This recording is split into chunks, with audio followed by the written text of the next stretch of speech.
Epoxy resins are part of our everyday life, powering electronics, strengthening car parts, bonding materials, and even shaping the buildings we live in. But here's the challenge.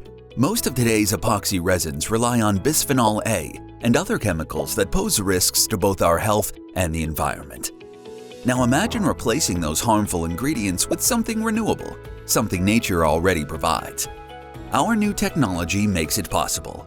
By harnessing lignin, a natural component of wood, and combining it with a functionalizing agent and an epoxide, we create high-performance epoxy resins that are safer and more sustainable. We can even produce flexible resins that exhibit self-healing properties when exposed to heat.